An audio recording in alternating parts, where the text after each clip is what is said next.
Good morning, everyone. Recording has started, and welcome again, and thank you for joining us. Now, maybe we can start, right? I'd like to introduce Frederick Sperna, Project Coordinator of CLIMAAX, who will walk us through the key assumptions of the project. You can go ahead, Frederick.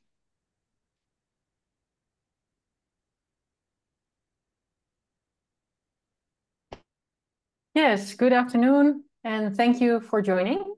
I'll give you in a very brief overview of what CLIMAAX is. So CLIMAAX is a European project, and it develops a climate risk and vulnerability assessment framework and toolbox that can be applied for climate risk assessment in regions. Well, the CLIMAAX project is part of the EU mission on adaptation. And the aim of the EU, as you may know, is to enable regions to perform their climate risk assessments. Well, we as CLIMAAX started in January 2023 already, and we've been spending the past 1.5 years on the development of a multi-hazard climate risk assessment handbook that contains a toolbox and a framework. And to be sure that it can be used at the EU regional level, we've been testing that in 5 different pilot cases. As you may know, we've run the first open call for CLIMAAX, and the first regions have been selected. And we're now promoting the second open call that will be open until the 15th of October. Well, what we are facing is many different challenges: droughts, floods, wildfires, heat waves, and we want to serve many regions. So that required quite a lot of work to be able to serve all of you. CLIMAAX contains 3 different pillars. The first one is the climate risk assessment framework, and it actually follows the climate risk assessment propeller defined by the IPCC. So we combine data on hazards, on the vulnerability of the region, and on the local exposure to generate risk. Here too, led by the Austrian Institute JASA, a climate risk assessment framework has been set up. It's quite well documented, and it will be available to you when you run a project, and it will guide you step by step to the different phases of a climate risk assessment. It connects well to the toolbox, where you can do the analysis of your climate risks. And of course, we recognize that a lot of your climate risk assessment will rely on local knowledge and local data. So there's also steps on how you can integrate that. We've published the climate risk assessment framework already online. And if you go to handbook.climaax.eu, you will find the information of the different steps of the climate framework. This is nearly ready in its final form, and there's a pre-final version online. So if you want to have more detail on what you will be using in your risk assessment and what you can access throughout your project, you can already have a look. Another part of this handbook.climaax.eu is the toolbox. And the toolbox exists of several risk workflows. We try to make it suitable for various levels of expertise. So there's a simple way to just look at the climate risk map for a given hazard. But you can also access the Jupyter notebooks. You can run them online, or you can download the data and the scripts on GitHub and start doing your climate risk assessment locally. We implemented risk workflows for several hazards. So it's coastal, riverine flooding, wildfires, heat waves, heavy precipitation, droughts, and snowstorms. And to give you a quick idea of what this looks like, this is the EU data viewer. So this is one of the first components you can access when you go to handbook.climaax.eu. And this gives you the European picture. So you can zoom into your region and you can see the risks on the hazards and wildfire occurrence for different future RCPs and different future years. This is the, let's say, the simple way to access data, and it gives you a first impression. Then there is the more complex way of looking at data and processing data. So this is also part of this website. And here you can identify a region and you can generate more local, for example, in this case, flood maps. So on the right, you can see a flood map, and we combine that with information on buildings and the value of those buildings to achieve the flood damage maps. And in a similar way and in a similar structure, this has been set up for all hazards. We made quite extended documentation on how you can use it. And to be fair, we also added the limitations on what can and cannot be done with these workflows. All is built upon European data sets. So we connect to the Copernicus Climate Data Store, and we connect to data from the Joint Research Center of the European Commission. The work has been applied by our pilot regions. A quick example of, for example, Slovakia, the city of Selina. They looked at the number of heat waves per year and how this will change in the future on different climate scenarios. And as you can see, there is an increasing trend. So this is an example of information you'll be able to retrieve for your own region from the CLIMAAX data portal as well. Another region, that's Catalonia. They focused on wildfires, as there are many large wildfires in the region.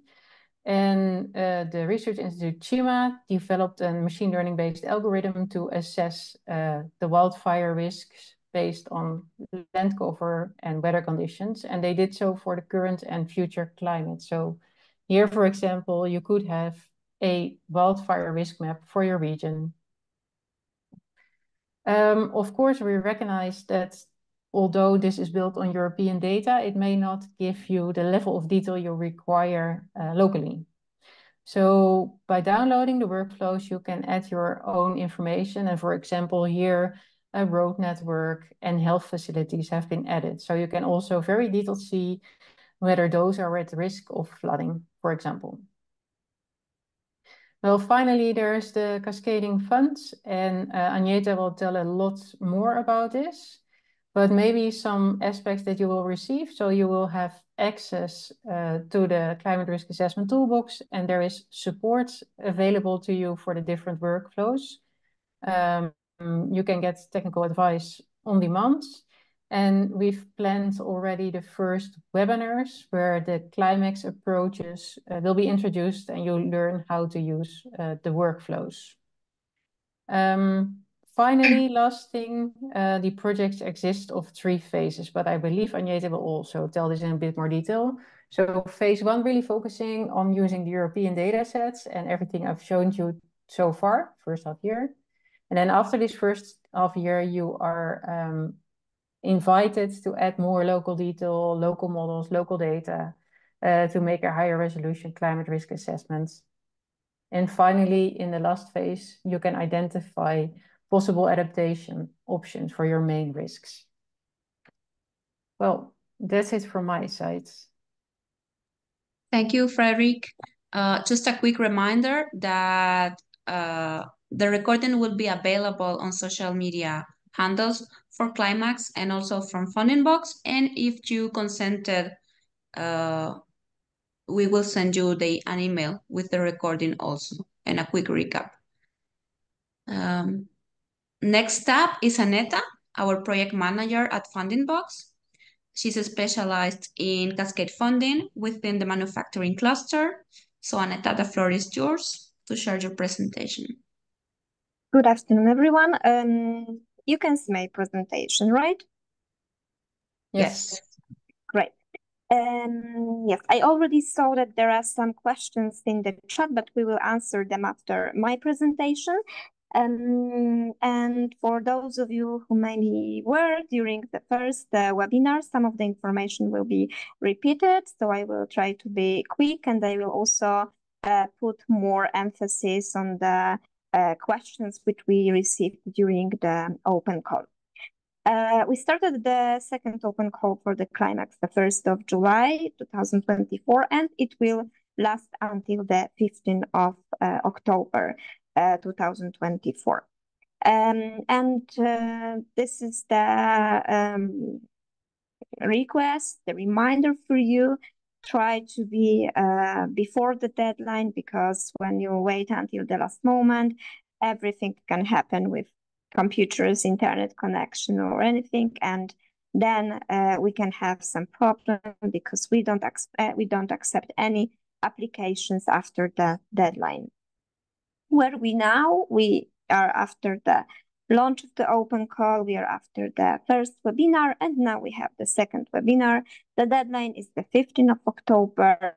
Then we have around 2-3 months to evaluate your proposals, and we will publish the list of beneficiaries at the end of December this year.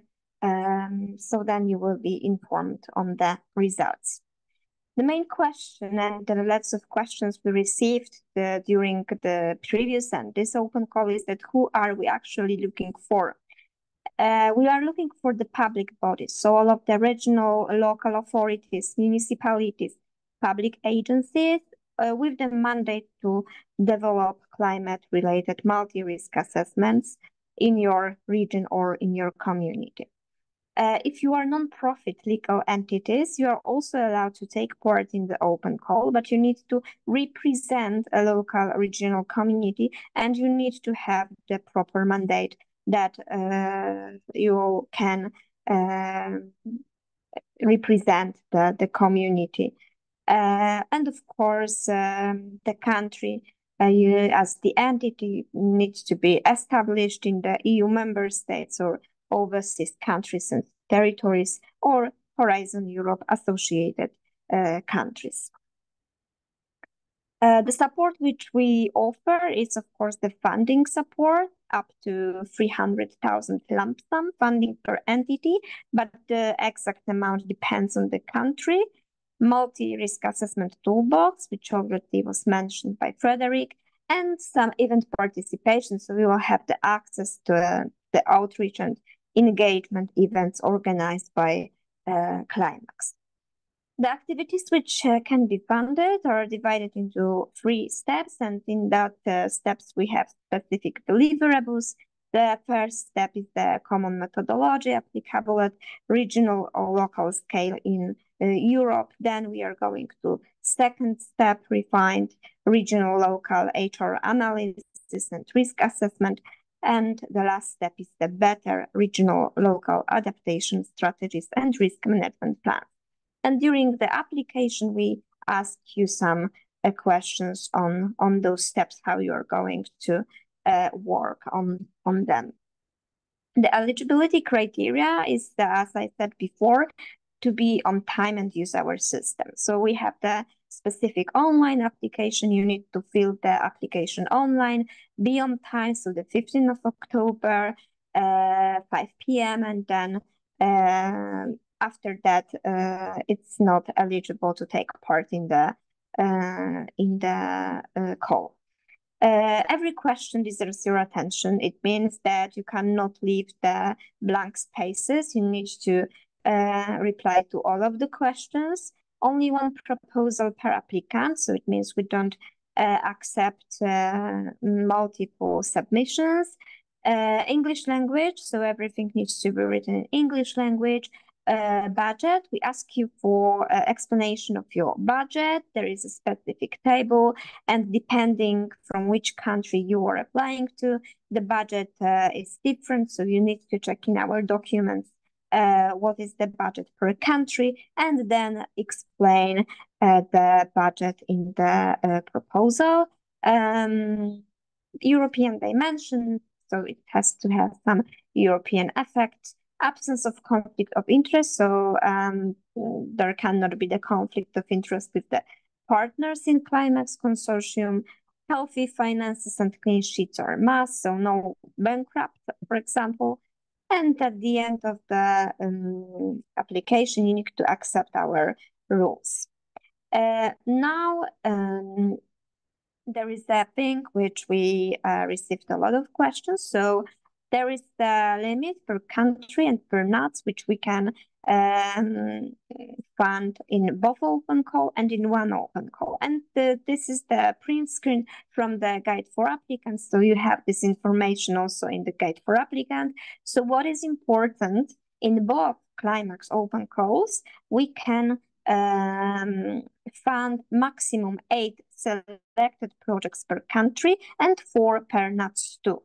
So you can go to our frequently asked questions documents, check the list of selected beneficiaries from the first open call, and you can see how many were already selected in the first open call. But also we have some limits for the second open call, which means that per second open call, the maximum is 3 selected projects per country, and per NUTS2 is 2. For example, in the first open call, we funded a lot of countries from Greece, so we cannot fund more. And this time we receive a lot of drafts that at the moment, not submissions from Turkey. So Turkey also needs to remember that in both open calls, only 8 projects can be funded. All beneficiaries will receive the fixed lump sum, which means that you are not required to present strictly defined accounting documents to prove the cost. Of course, for your national national matters, you need to have them, but not for our project. And what is important is the deliverable. So we pay you after deliverable is submitted and approved.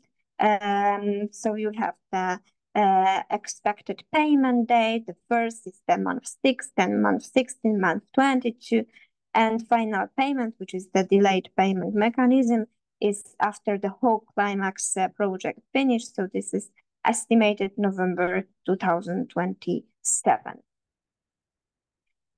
Quickly, I will show you how our website and application looks like. So this is our microsite, our website. You have information, what is the deadline to apply. First, you need to sign up here. Then you've got the button Apply Now. If you go to the application, you can see on the left side the sections which needs to be filled in. As I said before, all of them needs to be filled in. You've got the introduction, which means that we have some information for you what should be written here. You've got the links, the guide for applicants, frequently asked questions. And you see that it's important to save the progress. On the, maybe I will go back on the left side. When you see this is green, it means it's okay. But when you see it's red, it means something needs to be corrected. And we always have information what was wrong, so you can correct it immediately. As I said before, we have also a table for resources. So you put the budget for personal cost, purchase cost, subcontracting, overhead, and you have total sum. And it's important, check your CCC. This is in our document. It means that there is a different amount of money for each country. For the subcontracting, also, we have some questions. There is no limitation, so you can you don't worry that there is some percentage of the money to use for subcontracting. There is no limitation here. Yeah. As I said before, completed sections, error sections. And when you finish, you go to submit your applications, go to continue, make a signature, and then submit the application. You can download your application as a PDF for the future if you need it.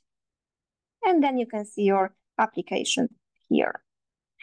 If you have more questions after today, you are welcome to write to our helpdesk.climaatefunding.com. We are happy to answer all of your doubts. We have still more than 1 month to finish the open call, so you still have time for acquaintance to the program. And this is the QR code for our open call website. Also in the chat, there is the website written, so you can join us there.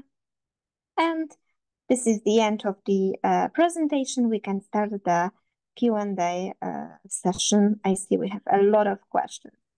Yes, thank you, Aneta. Maybe I will start reading them for you and for Frederick. Joanna asked, I'm still confused on the inputs we will need to generate the use to the toolbox. What and how do we generate them? Maybe it's easiest to already have a look at handbook.climax.eu. Okay. There you will be able to already see the different workflows and the output of the workflows you get for the different hazards. So always based on European data, and that can be repeated.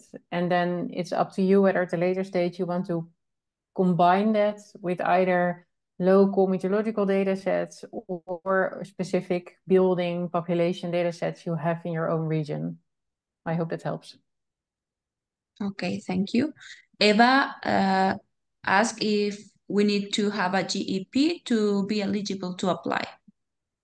We don't need a gender equality plan for the second open call. Eleni asked if is there any word limit for the application? Maybe not for the whole application, but per section there are some limitations, but you can see this in the application. Also, if you open the guide for applicants, then at the end you've got the template of the application, so you can see how it looks like before going to the online form. Okay, I think I can answer to Dennis. Yes, we are going to share the webinar later this week on CLIMAAX and Funding Box handles. And if you accepted our terms for sending an email, we will send it later this week also. Giacomo asked if will CLIMAAX Consortium provide support upon request during the drafting phase before the deadline, or only in case a project is selected? No, there is not really support during the drafting phase. You can ask simple questions, but we will not be available to really help you in framing your proposal, as that is not fair competition. Okay. And you have the help box email in the chat also and all the links so you can ask any questions. Let's see, Stefanos, how many applications per country will be funded? I think Annette already answered that one. Yeah. Alexandra. Yeah, I see also that, sorry, I will interrupt you, that yes. also Stefano wrote there is a maximum grant amount per country. It's not grant amount per country, but it's the limitation per a number of selected applications per country. And this was explained during my presentation. Also, you can go to the guide for applicants. Okay. Can applicants from Kosovo? Yeah. Yes, sorry. Go ahead. Go ahead. Okay. Can applicants from Kosovo apply for the fund?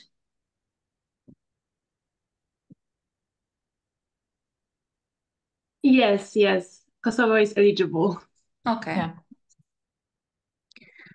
At the first phase, will we need to use the data provided in European databases, or could there be local individual sampling for specific products?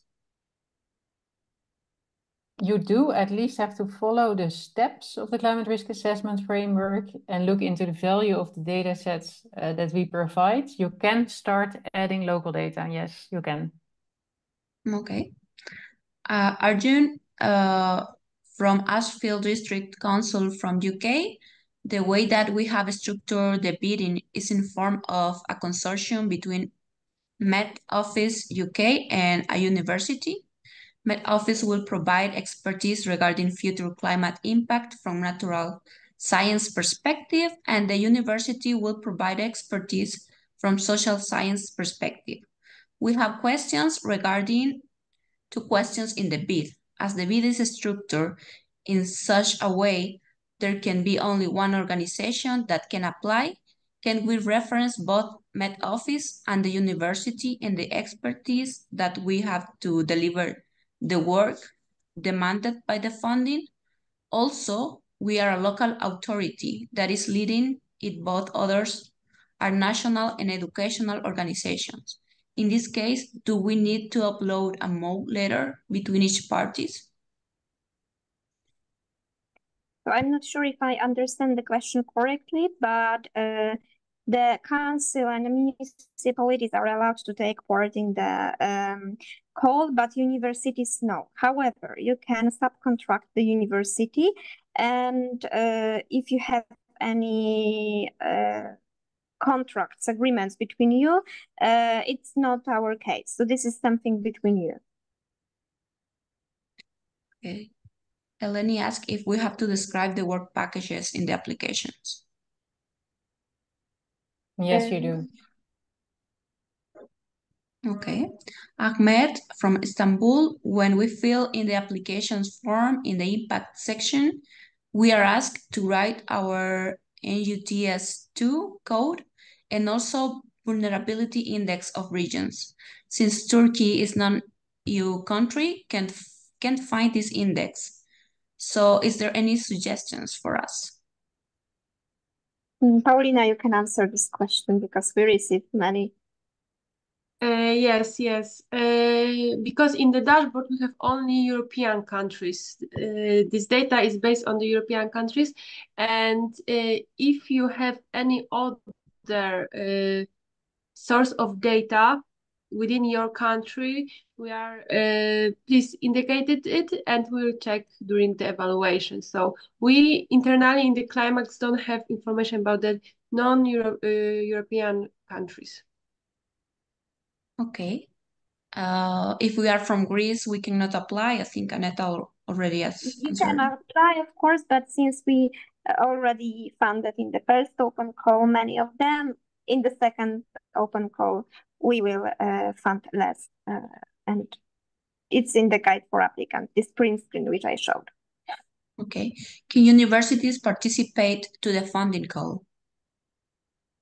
Yeah, so as I already explained, universities cannot to participate as an entity which apply, but they can be subcontracted by some municipality or authority. Okay. Is there any page limit for applications? Yes, so there is no page limit, but within each section, you've got the limits of characters per one section. Okay. Are Greek authorities eligible for applying? Yes. Yes. Okay. Is there going to be another call after this one? No. No, this is the last one. What exactly needs to be agreed in the statute of NVO to prove the region is covered by the NVO? Does a specific municipality needs to be mentioned, since statutes usually do not contain this, but rather are they covered?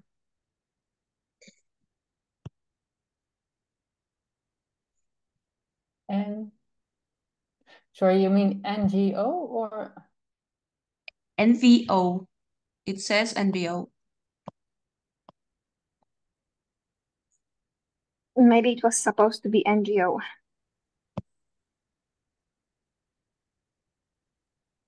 NGOs can only apply by themselves if there is a formal statement that they represent a municipality or a region. Yes, it was an NGO. She just replied. How can we access NUTS2 code and vulnerability index for Turkey? I think we already discussed this with Paulina. What do you mean by a non-profit organization that represents a community? Are chambers or commerce and industry included in this? Yeah, you have to have the mandate to represent the local authorities. Okay. Can you tell in short how implementation of framework and tools should be? Do we engage experts to do local use of already developed tools and then report? Yeah, it depends a little bit on your level of expertise and the time you have available and the technical skills. I think running through the framework could perfectly well be done by the staff of the municipality itself, but for the technical analysis, it's maybe good to hire local expertise and also bring local data in the analysis. So there it would be a combined effort. Okay, thank you. Who have to sign the application? Political leader, boss, or can I sign?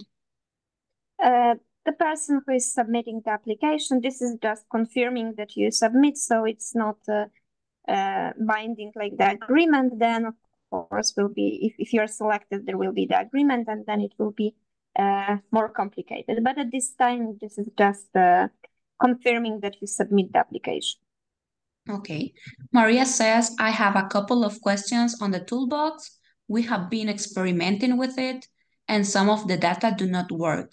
Example, LST Landsat 8 from ERAS Lab.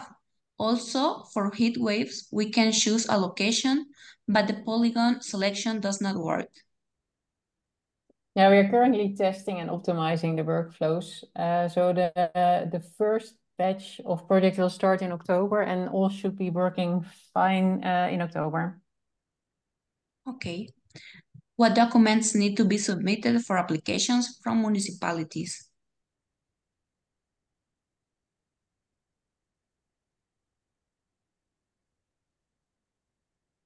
I believe at the application stage, correct me if I'm wrong, Agneta, there is no formal documents that need to be submitted by the municipalities.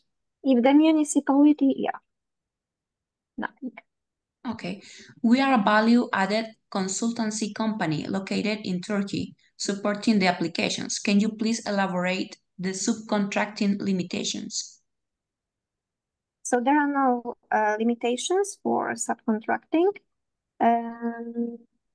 So if you support the applicant who is eligible, then it's okay. Yeah, except that maybe within your own country, you have to do an open call again for your consultancy, but that depends on your national rules. Okay, Jose asked, this second call, have you changed respect from the first one? I don't think so, right? Understand the question. We only sharpened the selection criteria to ensure we have a diverse coverage of Europe. Okay, can municipalities alone apply or should be part of a consortium? We are looking only for single applicants, so no consortia is allowed. Of course, there is a subcontracting, but as the consortium, it's not allowed. So only single applicants. Okay, you mentioned that we can check the numbers of projects approved from each country during the first open call in FAQ and see if one's country is still eligible to be selected, but where exactly it is. So if you go to the website which was shared with you, you have the frequently asked questions and guide for applicants. And at the end of the document, you can find the table, what kind of, which countries were funded already. Yes. Can two neighboring countries such as Georgia and Armenia apply for joint projects? No, because it's consortium. So no. Okay. Can a Red Cross local branch that works closely with the municipality be eligible?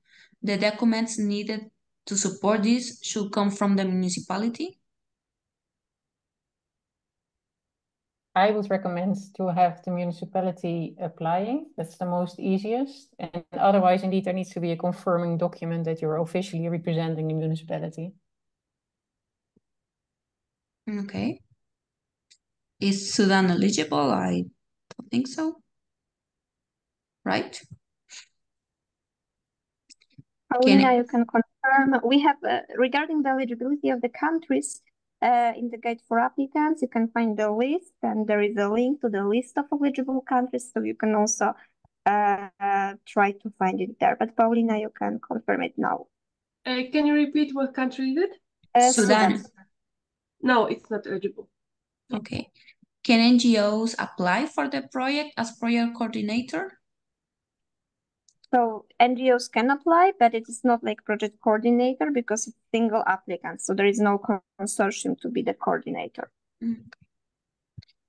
If we want to apply as public body, what exactly mean document demonstrating the mandate to develop climate? Does it mean that we have to apply alone without partner organization? And is possible to subcontracting institute or faculties. Also, do we need letter of support? So if you are municipality, you don't need any specific document. And yes, you can subcontract some institute or faculties. You don't need the letter of support. And if you are a different public body, you need the mandate, and it is different for each organization. So you just need to receive such a document. Okay, Marta, you can find the countries that already been funded in the guide of applicants, as Annette already said. Should we accept the index of the country that is geographically closest to Turkey? Yeah, if you don't have another number, then it's also the way we will do it. So yes, you can. Okay.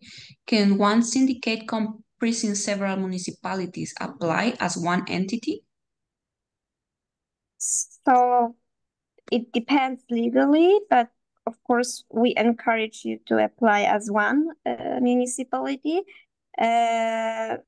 because then it will be checked legally if that is possible, and maybe after all of the stages, it may happen that you are not eligible. There are some situations that there are some group of municipalities which are legally one, but it really depends on the legal documents and so on. So we cannot answer you now because it will depend case by case. So then we need to check it case by case. Okay. For the selected region, one of the risk workflows should be used, if not all, such as river and coastal, floods, heavy rainfall, heat waves, fire, snow, wind.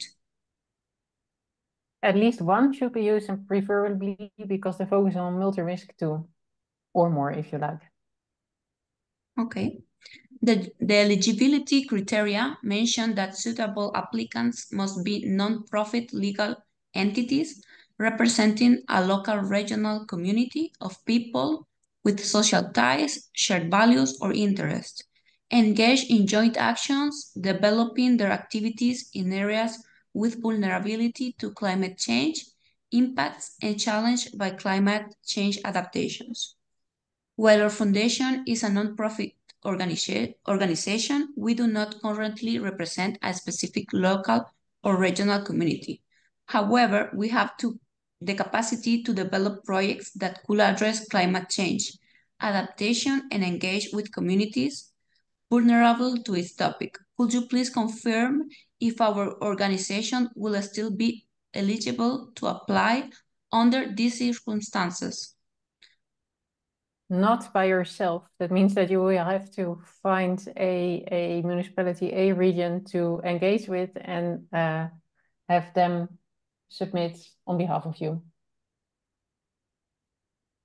Okay. Constantine asks, we have an NGO entitled Ecocenter for Environmental Protection, which is coordinated many local and foreign projects within the Georgia and cooperates closely with the different regions. However, this NGO is not a part of particular regional municipality. Can we apply as an NGO jointly with the regional municipality with whom we have signed cooperation agreement? So already, I think it is the same question as Yes. before. So it's better to municipality will apply and then subcontract you. Can single applicant refer to subcontracting body in the application, as we have to refer their expertise in the bid to back our deliverable capability? Yes, you can. Bilal, yes, I think we can share all the answers and the questions via mail when we send the recap. Commodity exchanges are eligible. Not really. Yeah. 4 cities in Turkey are currently selected under CLIMAAX first call.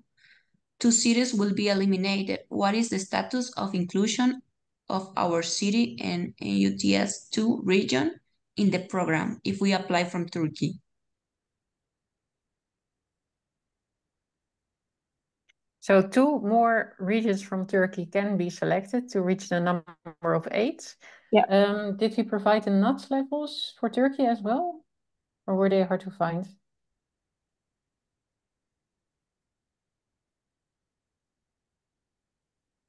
Yeah, in the question we don't have the NUTS level, No. so you need to check in the list.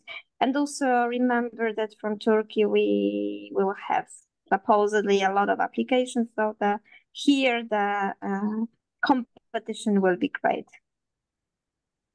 Okay. What is meant with mandate? Can it be a specific country law demonstrating the competence of a public body?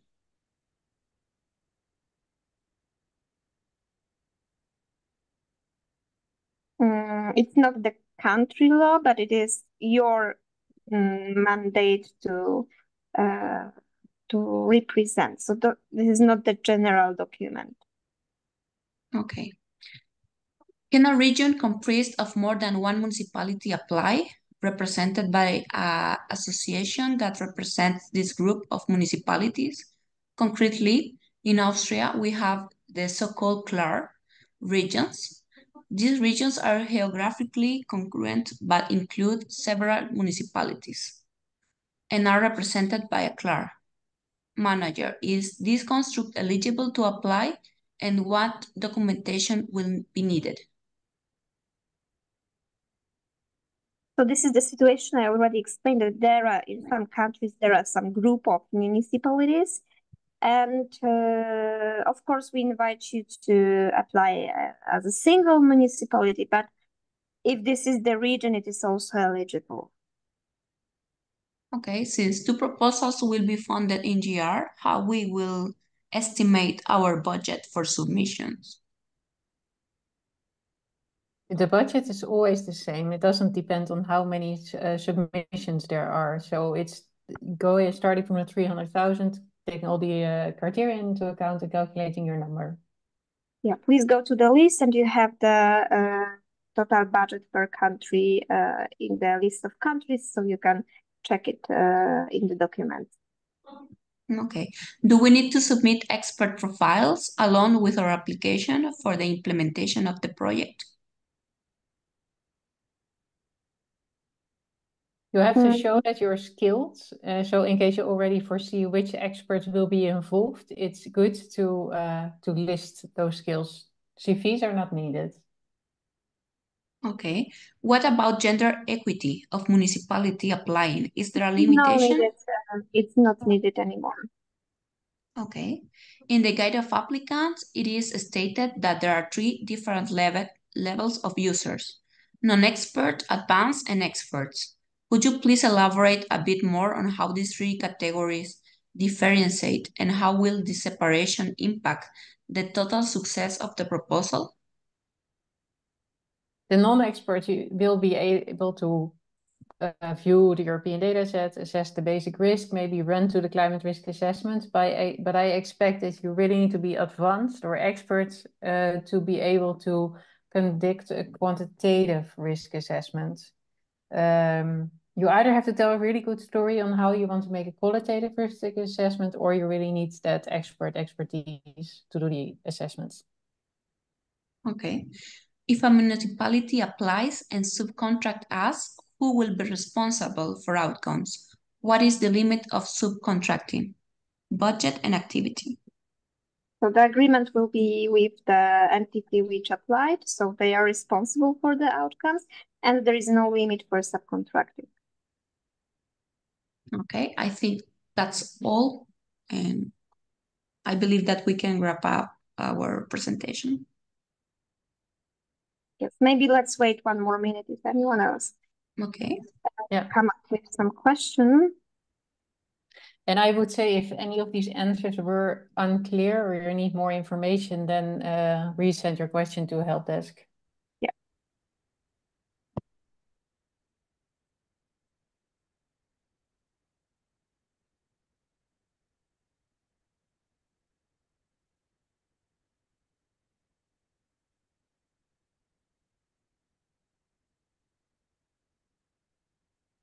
Okay, I think that there are no more questions. So yes, of course, you are welcome to write us the questions on helpdesk, and we hope that this webinar was useful and it will be easier for you to write the application. Okay, thank you all very much for attending, and the recorder will be available later this week. Thank you. Thank you very much. Thank you.